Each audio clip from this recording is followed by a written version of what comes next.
Once a child has been born, for example, if it's an incest baby, this child is a child like any other. What I tell my community members is that my children here, when they see them, they don't have horns. They look just like any other child, and God loves them just as much as He loves their children. So these children, they should be accepted.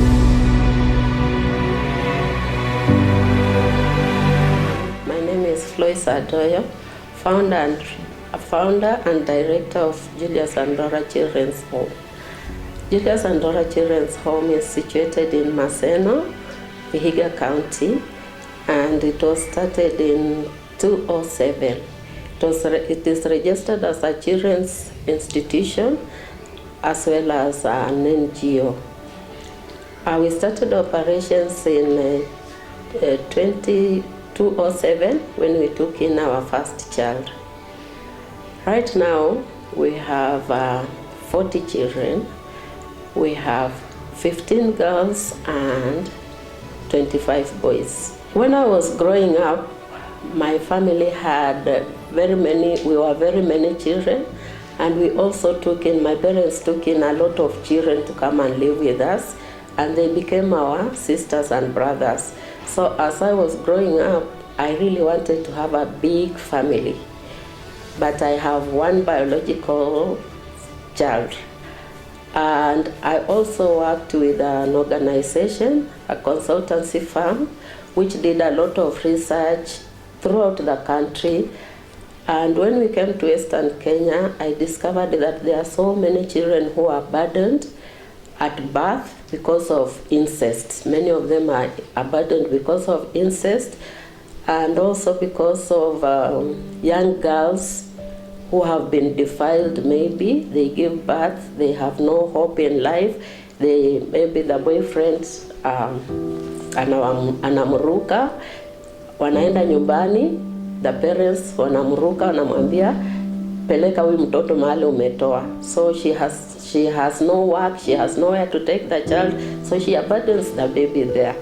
And when I discovered this, I decided that maybe I could do something with the abandoned babies, at least the ones I could rescue. That is how I started the Julius and Dora Children's Home. Children are brought in by the children's department. Once you pick a child, I said these are abandoned children, babies. If you pick an abandoned baby, first thing you do is you report to the police, or you report to the nearest administrative officer, like the village elder, who will report to the assistant chief, and the assistant chief will go to police and report to police. Then the police will report to the children's office. The children's office will call me or any other home. They'll call me and say, hey Floise, do you have a place, do you have a chance for to take a child, to take a baby? Then if I have that chance, I say yes, I can take a baby, and they bring the baby.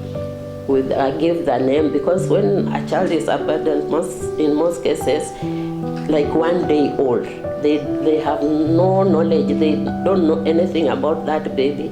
So they say, okay, can you give us a name to give the child? I give the name because it has to be written in their records. In our culture, this Luya culture, boys are seen as being permanent in a home.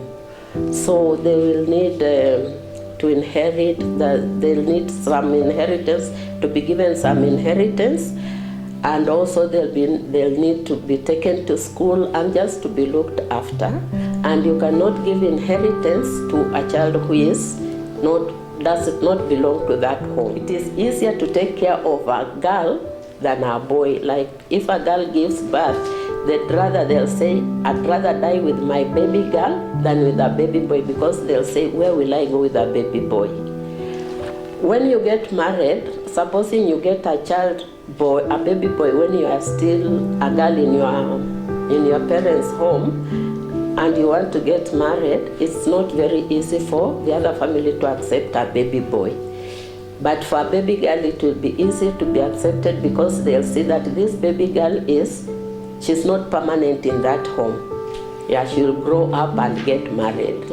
I have 14 children who are between the ages of 14 and 10. Yes. Then I have 10 children who are between the ages of 10 and 7. I have another 9 children who are between the ages of 7 and 2 years.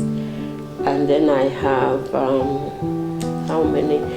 7 who are babies between the age of 1 year and 1 month.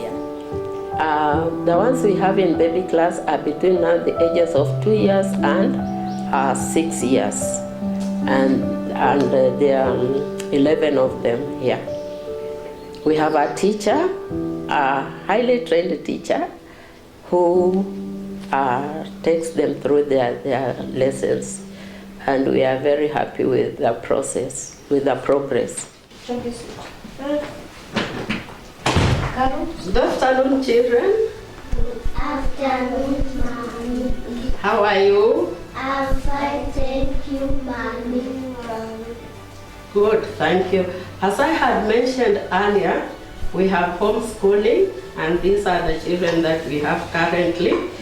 There are 9 of them, and this is their teacher, Teacher Grace. I would not like to disturb the class so much, so I would like to leave Teacher Grace to continue. This is where we wash our clothes. As I said earlier, we have small babies and toddlers who cannot wash for themselves. So Aunt Melissa washes for them. She also takes care of the cleanliness of the house. The older children, they wash for themselves, of course assisted by Aunt Melissa. And my prayer is that they'll just grow up, go to school, be independent, get some, learn, be good children, pass their exams, get good schools, and maybe in future be of help also to the society. For example, when I talk to them, when we have discussions and what would you like to be? Some of them say, I want to grow up and I also want to take care of other children. If somebody is interested in adopting a baby, you go to the children's office or to the child welfare office, and they give you the conditions. You have to get a letter from your chief, from your church, from quite a lot of things. And then they forward it to Nairobi. There is a panel in Nairobi which sits to vet the people who have applied for adoption. Now, if you apply for adoption, it doesn't mean that you'll get a child from here. You can get a child from anywhere if the process goes through. So you cannot choose. You cannot come here and see a nice baby and say, oh, I want to adopt this baby. No, it doesn't work like that one. It is all done in Nairobi. And so far, we have only had one child being adopted, and the order even came from Nairobi. We didn't even know those people who are adopting the baby.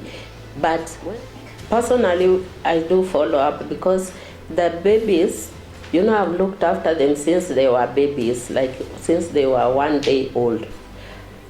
So I'm so attached to them. So obviously I'll do a follow-up, find out how are they getting on, are they happy, how are the parents, new parents treating them, the adoptive parents. But also the government does the follow-up. This is the girls' house, and babies also stay here. So I'm going to take you through the house and the rooms where the babies sleep. Welcome. This is the baby's room. We have babies who come here as young as 1 day old. The day they are born is the day they are brought here, and so we feed them on NAN. As you can see, this is NAN 1 for the very young ones below 2 months. This is Auntie Monica. who takes care of the babies 24/7. Right now we have 5 babies here. These 3 you can see, and 2 tiny babies here, less than 1 month. This is one of the girls' bedrooms. We have 4 girls sleeping here. Right now they're in boarding school. But I would like to point out that these mattresses, they were donated to us by Mr. Patel, and we really thank God for them. Okay. This is our makeshift kitchen, and the one in charge here is Josephine. Auntie Josephine, she does the cooking for all the children. This kitchen, the new building that is coming up, is to replace our old and makeshift kitchen. The building is being built up by a group of ladies, a team of ladies from Vihiga County, and they are putting up a modern kitchen, a store, and a dining hall for the children, and we are grateful for that. The funding of this home is mostly done by individual friends and maybe churches and just local groups. For example, we have a group of friends who call themselves Friends of Julius and Dora Children's Home, and they regularly contribute to the running of this home and the welfare of the children. Then we have another group of women from Vihiga County.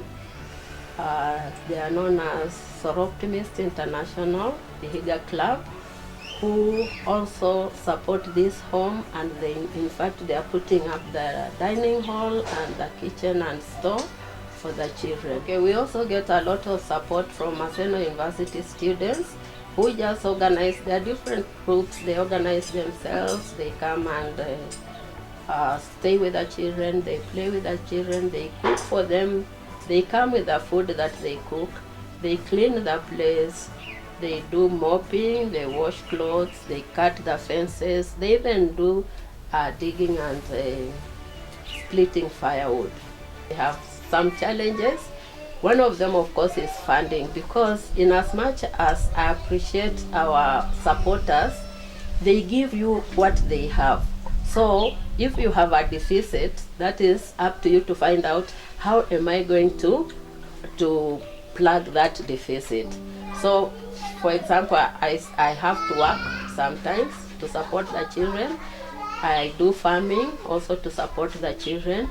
So our funding is usually an issue. The other challenge we have is health issues.